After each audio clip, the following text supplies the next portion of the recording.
yangira cyo kuvuga ngo ngiye kwitekerezaho ngo ndararandira ngo kuko nabaye munini yego nyine mfite ibidusha byinshi kuko ngiye nko muri toilette kwicara guhaguruka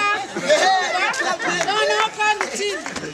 umenye yuko buriya abantu banini nkanjye iyo ngiye muri toilette ndicara nkongera nkahaguruka nkongera nkicara. Uri kumwe na Yubahwe TV ndetse na Fist TV ku bufatanye uyu musore ni n'umunyamakuru mugenzi wanjye. Reka nabatangira bibwira uyu musore none tuguye Fist Gitumo muri quartier ari gutembera. Turashaka kaduha show y'umugoroba tubwira uko 2024 ayinjiyemo. Karibu mugenzi wanjye. Yes, what's up ladies and gentlemen, how are you? It's your boy Mobrain come again. And come back on your channel Fist TV. Yes. Fist TV. Subscribe kuri Fist TV. Turagukunda cyane kandi tuguhoza ku imbere cyane. Aka kanya rero turi hano bwa mbere muri uyu mwaka mushyashya 2024.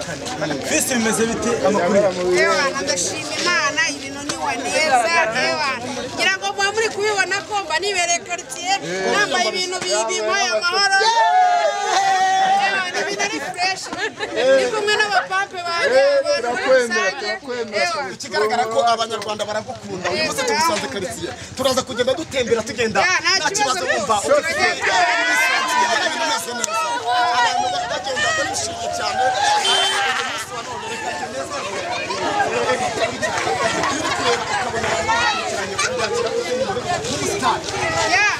buriya njyewe anuba nishimye iby'agaciro nyine iby'agaciro kuko abantu bagenda iruhande ari benshi nta kundi nyine niko Imana yandemye imana ubusitari kugira ngo abantu benshi mugenzi wanjye nawe atarafatanya uyu munsi none n'iki kintu wabaza Fist nk'umuntu ubonye Fist bwa mbere muri quartier ari gutembera uyafata mikoro nta kibazo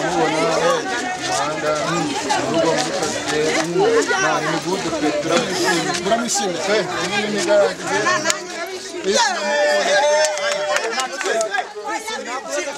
Teri imbere wo muto numbero ufite nibihe bintu byandashaka kohereza abanyarwanda by'umwihariko abafana ba Knowless. nuko ngo uyu mwaka wa 2024 ndashaka gutangira abanyarwanda by'umwihariko abafana banjye bakubita imizigo kuri Fist TV mbahereza filimi amakomedi hanyuma mbaha n'ibiganiro n'ibintu byo abanyarwanda batanga inzira mu muhanda nubwo bagukunda kugira ngo imodoka zize kubona ahantu zinyura uyu munsi none kugira ngo abantu bari mu muhanda tuze kubinginga batanga inzira kugira ngo uyu munsi none tuze kuganiriza abantu uko babibona cyangwa se nk'abantu bagukunze uyu munsi hari umuco nakomeza ngo Fist ni umugabo ni umugore abantu benshi bafite ibyo bibazo babyibaza quartier uyu munsi none niki kintu wabwira abanyarwanda hari n'abantu bashobora kubyibuha bakagira umubyibuho nk'uwawe ugasanga birabagoye ugasanga bumva bafashwe no kwiba niki kintu cyagufashije nuko ngo ngiye buriya ngewe ibyishimo nyine ndabihorana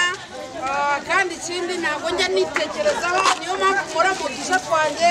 amakomedi filimi ibiganiro nkahora nibyinira kuri TikTok yanjye yitwa Fist TV Instagram ni Fist TV naho mba ndi kubyina mbese abanyarwanda ndi kubaha show rero nagiye na gitoya ngira cyo kuvuga ngo ngiye kwitekerezaho ngo ndararandira ngo kuko nabaye munini yego nyine mfite ibidusha byinshi kuko ngiye nko muri toilette kwicara guhaguruka noneho kandi ikindi umenye yuko buriya abantu banini nkanjye iyo ngiye muri toilette ndicara nkongera nkahaguruka nkongera nkicara nkaruhuka kugira ngo numve ubuzima bumeze neza kuko hari igihe mva muri toilette nkumva ngiye kwikuta ku kintu cyo gutera akabariro cyo nta kintu wabwira ku banyarwanda ibyo urabishobora ikintu cyo gutera akabariro ndanjye mbishobora ni uko abantu benshi cyane bajya bakunda kunshinja ngo mfite akantu gatoya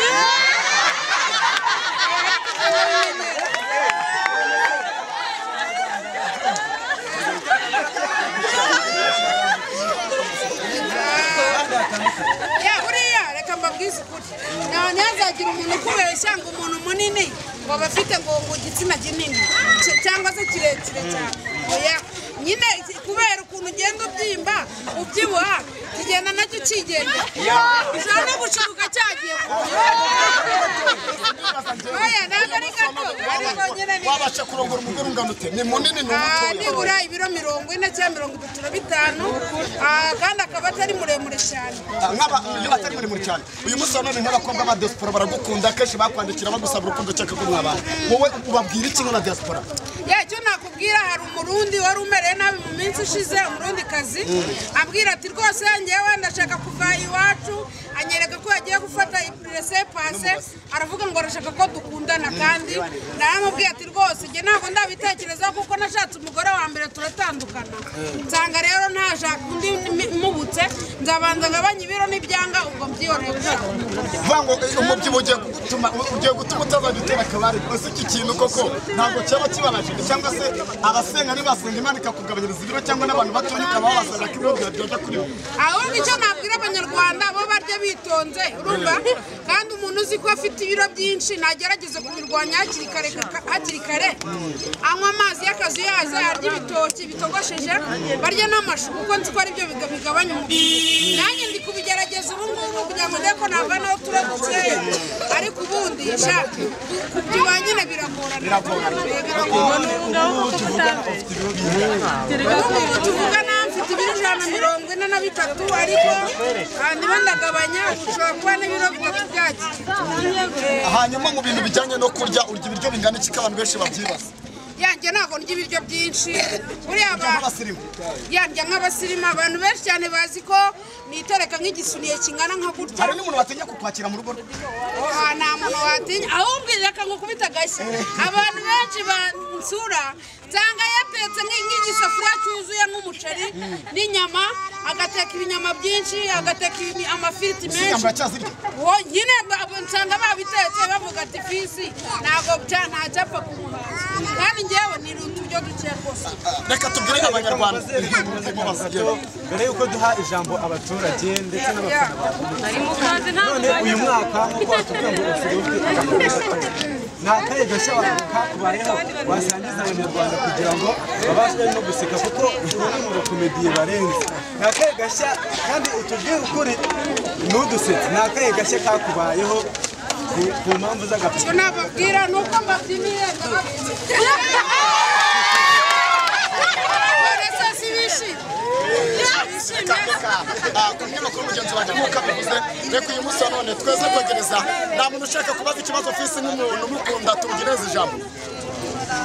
ikigaragara abaturage barifasha ariko baragukunda iyo abanyarwanda bakugose uyu munsi wa none ukabona abantu bakujagaye n'ibyishimo igikundiro hari ikintu wamubwira mama yego tubwira ukimubona bwa mbere fisi n'iki kintu mva mubaza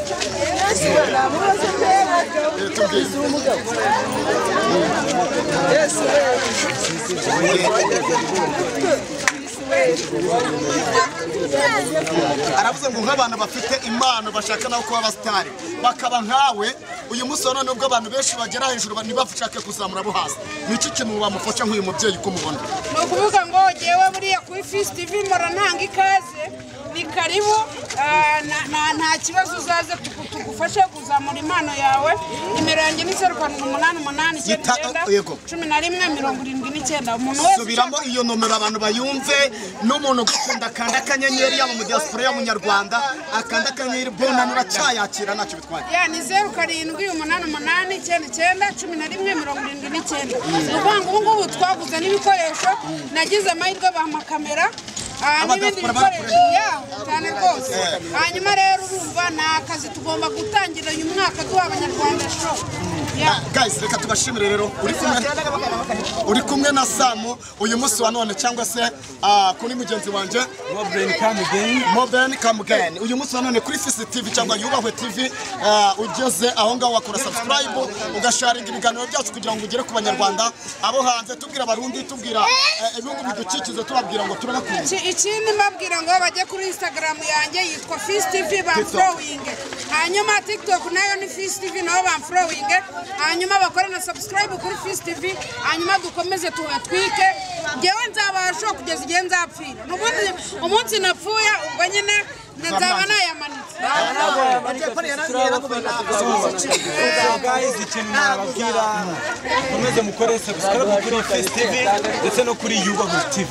izi nakubwira ko ari zimwe muri channel mu Rwanda ziri gutanga ibintu bya dance kandi byiza cyane muri uyu mwaka mushashya wa 2024 naboneka iyi video ni wirebye ukayikunda kora subscribe